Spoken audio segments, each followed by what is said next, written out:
Bonjour, bonjour, bonjour. Je voulais aujourd'hui vous raconter, vous partager une séance de communication animale que j'ai faite pour une cliente, un petit chat perdu et deux chiens qui deviendront amis, mais je vous en parlerai après. Je crois que j'ai déjà parlé de communication animale dans d'autres vidéos précédentes. Euh, Oh, j'ai- ok, je vais réussir à en parler. Ça va bien se passer. Donc, tout est vibration, tout ce qui vit vibre.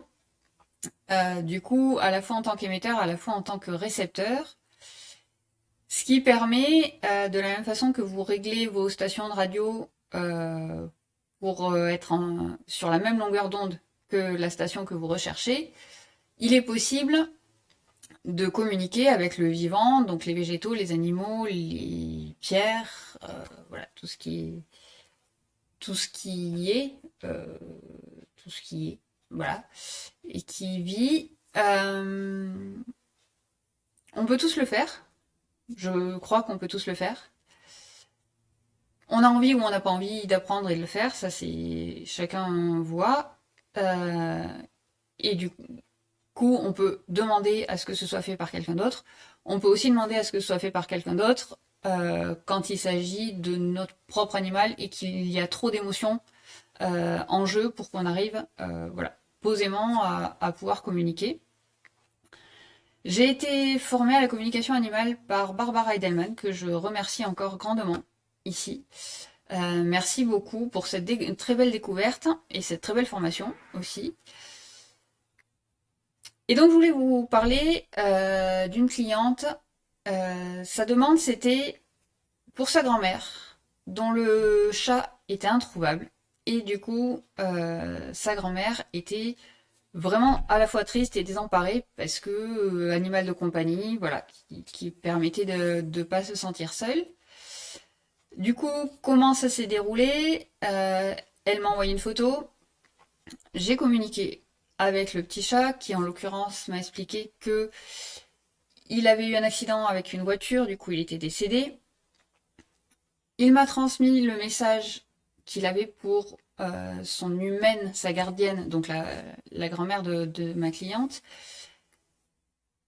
Et en même temps, j'avais une image de maison, de route. Je n'aurais pas su dire où c'était. Et c'était pas le but en fait. C'était pas ce qui m'était demandé. Mais c'est une image que j'avais en tête. Du coup, j'ai fait un retour là-dessus à ma cliente en disant, voilà, moi l'image que je vois, je vous la décris. Regardez par rapport à chez vous, chez votre grand-mère, enfin voilà, si ça vous parle, si ça vous parle pas. Toujours prendre ceux qui nous parlent et toujours laisser ceux qui nous parlent pas, quoi qu'il arrive. Je lui ai transmis le message euh, du chat, donc pour sa grand-mère, et je lui ai proposé une piste qui, moi, me paraissait intéressante pour aller plus loin, pour aller au-delà euh, de la communication. Euh, c'est comme ça que je fonctionne. Donc, en l'occurrence, voilà, le petit chat était décédé.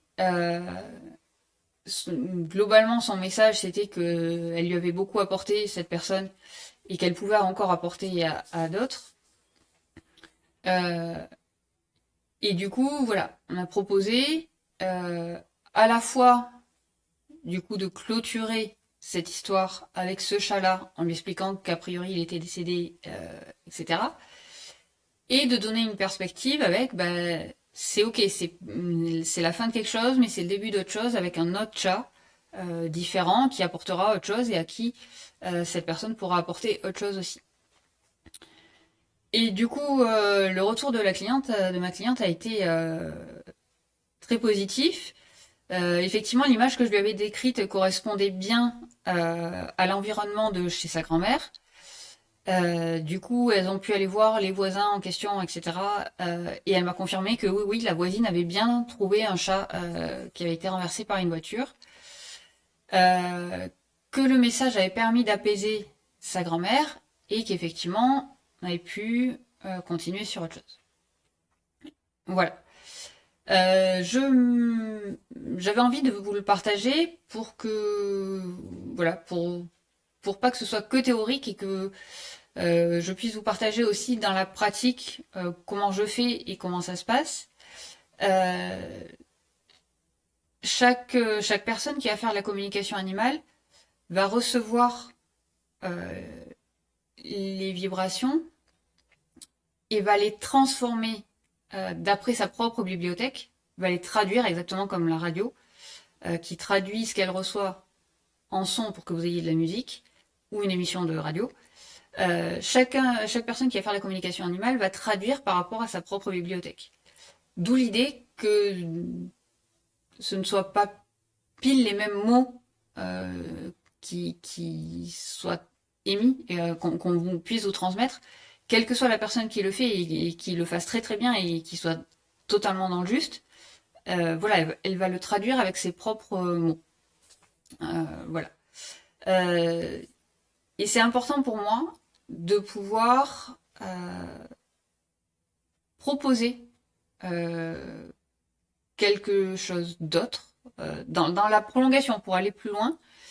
Voilà. Après, comme d'habitude, et c'est très important, chacun prend ce qui lui convient et laisse le reste. Euh, et du coup, ma cliente avait une autre question. Elle avait qui la concernait elle. Elle avait deux chiens, un âgé qui était dans la maison depuis longtemps, un plus jeune qui venait d'arriver, et il fallait que chacun trouve ses marques. Euh, du coup, là, j'ai pas fait de communication sur le moment. Je lui ai donné mon ressenti, je lui ai proposé des pistes en lui disant voyez, essayez. Si ça ne fonctionne pas, vous revenez vers moi. On fait à ce moment-là, je ferai une communication avec l'un puis l'autre de vos chiens pour voir un peu ce qu'il en est. Elle était ravie, elle a essayé, ça s'est très bien passé et c'est formidable, tant mieux. Chacun a pu trouver ses marques et voilà, avec de l'amour pour tout le monde. Et du coup, c'était top. Donc j'étais ravie. Vous imaginez bien, quand ça se passe aussi bien, c'est chouette. Donc voilà. Comment je fais, comment je fonctionne sur la communication animale. C'est quelque chose qui m'éclate parce que, encore une fois, je pense qu'il n'y a pas l'homme au-dessus de tout et tout le reste en dessous à la merci de l'homme. Mais que voilà, on habite tous la même planète et que du coup, ça me paraît important aussi, voilà, surtout avec des encore plus, j'allais dire, sur un plan pragmatique, pour les animaux qui nous sont proches et qui vivent vraiment au quotidien avec nous, voilà, de leur demander leur avis quand il se passe quelque chose. Après, ça veut pas dire qu'on va forcément tout faire dans leur sens ou voilà, il y a toujours une histoire de compromis entre leurs besoins, ce qu'ils disent, ce que nous on peut faire, ce qu'on peut leur apporter. Et pour ce que j'en ai observé, c'est pas forcément de grandes révolutions à chaque fois. Ça peut s'ajuster assez facilement, en tout cas pour les gens que j'ai pu accompagner. Voilà, ils en étaient très contents.